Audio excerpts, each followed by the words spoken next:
आज का हमारा टॉपिक है चक्रवात के ऊपर।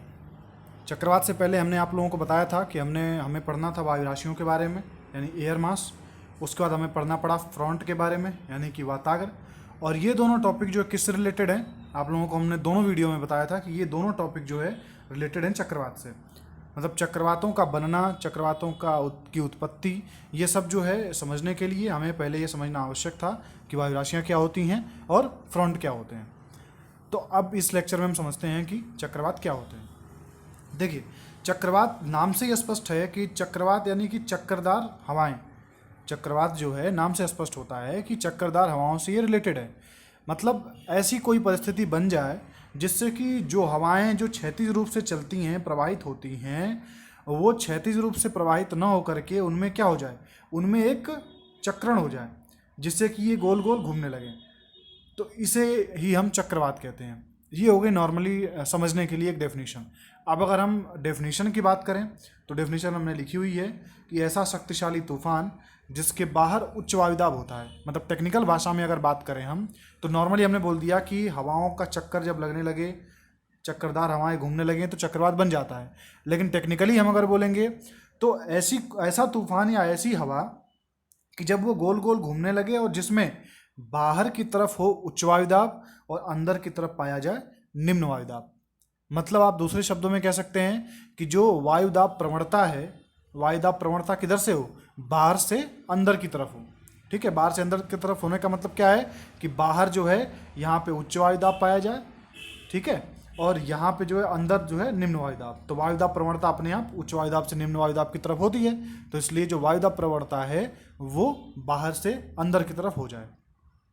तो इसे जो है हम क्या कहते हैं, इसे हम कहेंगे चक्रवात। यही चक्रवात की बेसिक डेफिनेशन है। ठीक है, अब चक्रवातों में अगर हम बात करें तो चक्रवात जब हम प्रकार पढ़ेंगे तो चक्रवात जो है दो प्रकार के होते हैं। चक्रवात कितने प्रकार के होते हैं? दो प्रकार के। पहला शीतोष्ण, इसका नाम आपने बार बार सुना होगा पिछले अध्याय में, पिछली वीडियो में, शीतोष्ण चक्रवात। और दूसरा होता है उष्ण चक्रवात। मतलब पहला टेम्परेट, ठीक है, टेम्परेट मतलब शीतोष्ण चक्रवात आप लोगों को अच्छे से पता ही है। और दूसरा होता है उष्ण कटिबंध, ये चक्रवात जिसे हम कहते हैं ट्रॉपिकल। ठीक है, तो ये दो प्रकार के चक्रवात हैं। तो आज हम जो है बेसिकली शीतोष्ण चक्रवातों के बारे में पढ़ेंगे और उनकी स्थिति, उनकी जो है संरचना, इन सब के बारे में हम समझेंगे। तो चलिए, हम उसके लिए एक फिगर हमने बनाया है, उस फिगर से आप लोगों को थोड़ा सा समझ में आ जाएगा। पहले देख लीजिए कि चक्रवात होते क्या हैं। देखिए, जैसा कि आप लोगों को मैंने बताया कि चक्रवात में क्या होगा, बाहर की तरफ उच्च वायुदाब होगा। देखिए 940 मिलीबार हमने दिखाया है, और अंदर की तरफ 920, मतलब बाहर से अंदर की तरफ वायुदाब प्रवणता यहाँ पाई जाती है। दूसरा, ये हवाएं ये चक्करदार के रूप में, ये चक्करदार हवाएं जो है आपस में घूम रही हैं। ठीक है। तीसरी चीज़ क्या होती है कि जो उत्तरी गोलार्ध में चक्रवात पाए जाते हैं, यहाँ पे ध्यान देने वाली बात यह है कि जो उत्तरी गोलार्ध के चक्रवात हैं उनमें जो है जो चक्कर लगता है, जो हवाओं का चक्कर होता है वो होता है एंटी क्लॉकवाइज। और जबकि दक्षिणी गोलार्ध में जब हवाओं की अपन दिशा देखेंगे तो वो होता है क्लॉकवाइज। ये बेसिक डिफरेंस है उत्तरी गोलार्ध और दक्षिणी गोलार्ध में पाए जाने वाले चक्रवातों की। ये परीक्षाओं में पूछा जाता है क्योंकि थोड़ा सा उल्टा है। उत्तरी गोलार्ध में नॉर्मली हम याद रखते हैं तो वो क्लॉकवाइज होना चाहिए, ऐसा एक नॉर्मली थिंकिंग है, लेकिन ऐसा नहीं होता। ये कोरियालिस बल यहाँ पे और पृथ्वी की घूर्णन गति जो है, इसके कारण से ये डिफरेंस पाया जाता है कि उत्तरी गोलार्ध में चक्रवात जो है वो एंटी क्लॉकवाइज और दक्षिणी गोलार्ध में चक्रवात क्लॉकवाइज। ये फिगर आप लोग देख लीजिए, फिगर से समझ में आ जाएगा आप लोगों को क्लियरली कि इस फिगर में क्या है। ये चक्करदार हवाएं घूम रही हैं जिसमें बाहर की तरफ उच्च वायुदाब, अंदर की तरफ निम्न वायुदाब है, और उत्तरी गोलार्ध में ये एंटी क्लॉकवाइज घूम रहे हैं और दक्षिणी गोलार्ध में ये क्लॉकवाइज घूम रहे हैं। तो चक्रवात बेसिकली कितने प्रकार के होते हैं? शीतोष्ण और उष्ण। हाँ, लेकिन दोनों के लिए जो एक बेसिक कंडीशन है कि आखिर में चक्रवात कब बनेगा, तो उसके सबसे बड़ी कंडीशन ये है कि दोनों में तापांतर आवश्यक है।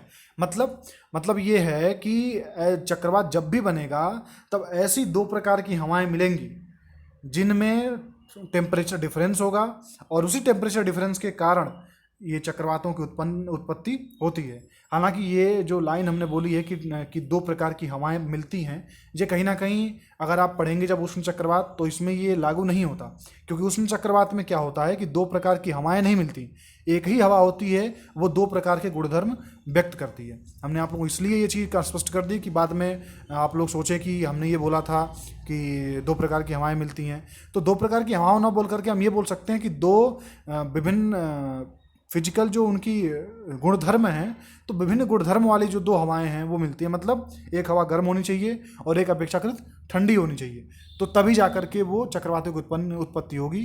शीतोष्ण चक्रवातों में क्या होता है कि दो प्रकार की वायु राशियाँ मिलती हैं। आपको अच्छे से पता है, वायु राशियों के चैप्टर में पढ़ा था हमने कि ध्रुवीय क्षेत्रों से शीत वायु राशि और उष्ण कटिबंधीय क्षेत्रों से उष्ण वायु राशि मिलती है। कहाँ पे? शीतोष्ण कटिबंध के क्षेत्र में, और शीतोष्ण चक्रवातों की उत्पत्ति होती है। लेकिन उष्ण चक्रवात क्या होते हैं? ऐसी जगह बनते हैं जहाँ पे एक ही हवा होती है और वही हवा दो प्रकार के गुणधर्म प्रदर्शित करती है। तो उसके बारे में जब हम अगले लेक्चर में जब पढ़ेंगे तो अच्छे से डिटेल में समझ लेंगे। अब देखिए, हम शीतोष्ण चक्रवातों के बारे में समझते हैं। शीतोष्ण चक्रवातों कैसे हैं, उनकी उत्पत्ति क्या होती है, इनके बारे में हम अब समझते हैं। सबसे पहली चीज़ तो शीतोष्ण चक्रवात में क्या है कि वाताग्रों के सहारे इनका जनन होता है। वाताग्र मतलब दो विभिन्न गुणधर्म वाली हवाएं यानी ठंडी और गर्म हवाएं मिलती हैं जब, तो उनमें से गर्म वायु का ठंडी वायु के ऊपर आरोहण होता है और उस प्रकार के नीचे जो ये ट्रांजिशन स्टेट होती है, जिसे हम कहते हैं एक संक्रमण क्षेत्र, वो वाताग्र कहलाता है। वाताग्रों को चक्रवातों का पालना कहते हैं। ये सब चीज़ें हम बता चुके हैं, बस रिपीट कर रहे हैं। तो ये चीज़ें जो हैं, पहली कंडीशन शीतोष्ण चक्रवात के लिए कि वाताग्र जहाँ बनेगा वहाँ पे शीतोष्ण चक्रवात की उत्पत्ति होगी, पहली कंडीशन। दूसरी कंडीशन, वाताग्र जितना मजबूत बनेगा उतना ही शक्तिशाली चक्रवात बनेगा। और वाताग्रों के मजबूती से अर्थ पिछली वीडियो में भी हमने बताया था, क्या है कि जितना ही टेम्परेचर डिफरेंस होगा, मतलब तापमान में जितना ही अंतर पाया जाएगा उतना ही ज़्यादा मजबूत आपका जो फ्रंट है वो बनेगा, और जितना ही मजबूत फ्रंट बनेगा उतना ही शक्तिशाली आपका चक्रवात बनेगा। कौन सा? शीतोष्ण चक्रवात। ठीक है। तीसरी विशेषता अगर देखें इनके बारे में क्या है, तो ये शीतोष्ण चक्रवात बहुत ही विस्तृत एरिया में पाए जाते हैं।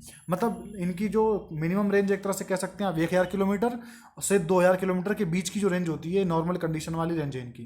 ठीक है, मतलब एक सामान्यतः पाए जाते हैं। लेकिन बात की जाए अगर इनके वैसे कितने तक पाए जा सकते हैं, तो ये हज़ारों लाखों वर्ग किलोमीटर तक पाए जाते हैं। तो इसलिए इनकी रेंज बहुत बड़ी होती है, और बड़ी रेंज होने के कारण ये जो है गोलाकार, अंडाकार या फिर कभी कभी वी शेप के होते हैं। इनका शेप पूछा चुका है, इसलिए आप निश्चित रूप से याद रख लें कि इनका आकार क्या होता है, गोलाकार होगा या अंडाकार या फिर वी प्रकार का शेप इनका बन जाता है। ठीक है।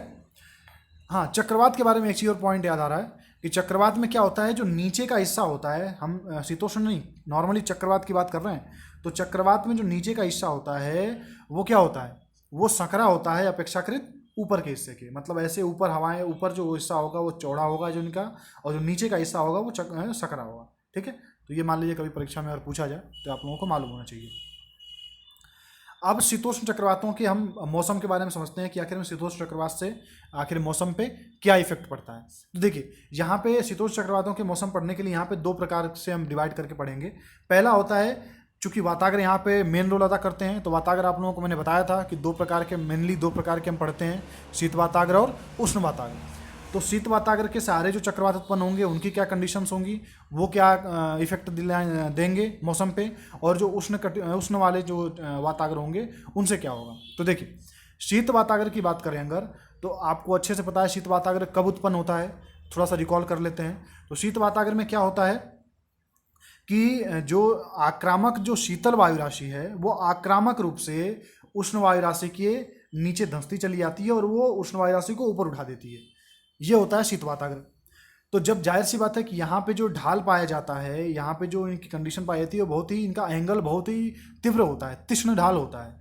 तो इस कारण से क्या होता है, चूंकि उष्ण वायु राशि बहुत तेजी से ऊपर उठती है, कि देखिए वो यहाँ पे क्या है, दो कंडीशन काम करती हैं। एक तो ये होता है कि उष्ण वायु राशि तो पहले से ही गर्म है और हल्की है, तो पहले से ही ऊपर उठ रही होती है।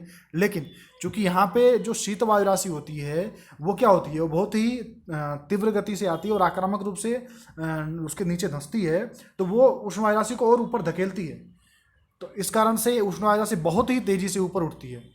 और जो ऐसी कंडीशन बनने के कारण क्या होता है कि जब ऊपर उठती है तो अपना जो है एनर्जी खो देती है बहुत जल्दी, और तुरंत मूसलाधार और एक एक ही जगह पे कह सकते हैं आप, और मूसलाधार रूप से बारिश कर देती है। ठीक है, मतलब शीत वातागर के सहारे जो बारिश होती है वो क्या होती है, वो मूसलाधार होती है और अल्प समय के लिए होती है, क्योंकि तेज़ी से ऊपर हवा उठेगी तो उसकी एनर्जी क्षीण होगी, और एनर्जी जब क्षीण होगी तो वो क्या करेगी, उसके पास जो अपना जल है वो क्या करेगी, वो उसको वहाँ पे गिरा देगी। उसके बाद अब ये चीज़ अगर आपके मन में आ रहा हो कि कैसे जो है एनर्जी क्षीण होती है और कैसे जल गिराती है, इसके बारे में जो है जैसे ही चक्रवातों का चैप्टर खत्म होगा तो हम वर्षा के बारे में पढ़ेंगे, तो आपको बहुत अच्छे से क्लियर हो जाएगा कि वर्षा कैसे होती है, क्या क्या कंडीशंस उसमें लागू होती है।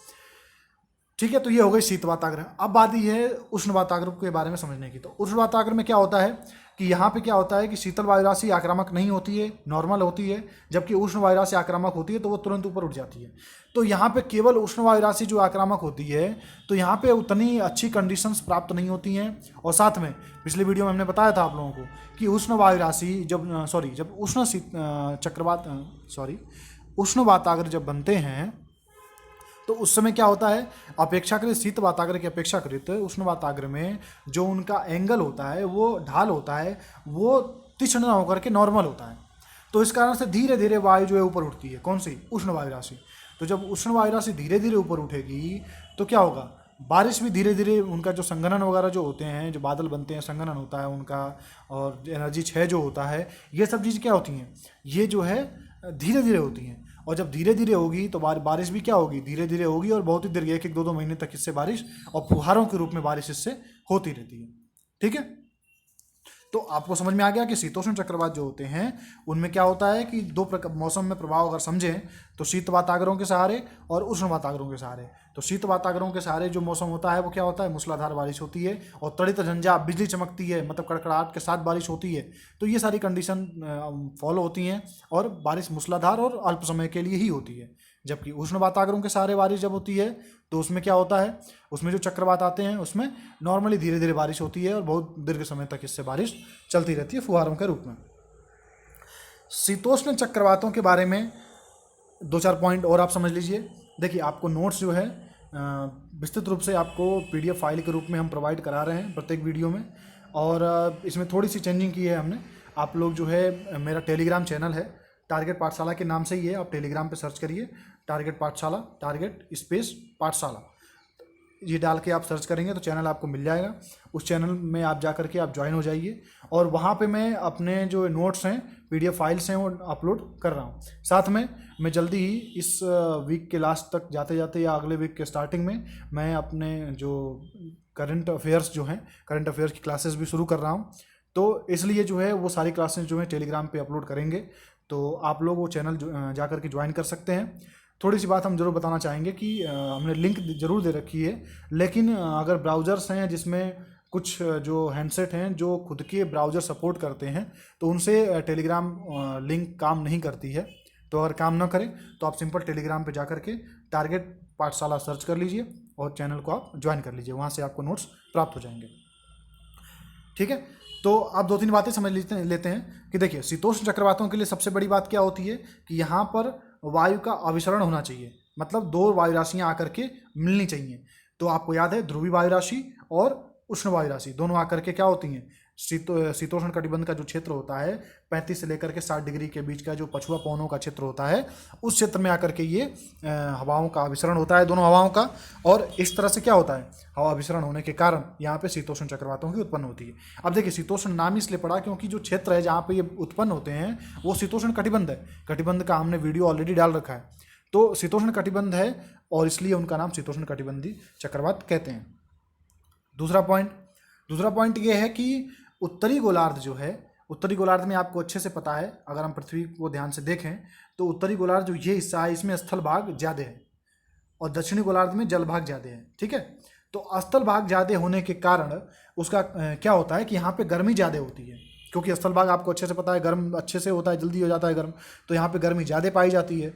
तो गर्मी ज़्यादा पाई जाएगी तो यहाँ पे जो ध्रुवीय वायु राशियाँ चलती हैं तो इन वायु राशियों में गर्मी के कारण क्या होगा, यहाँ पे तापांतर बहुत ज़्यादा हो जाता है।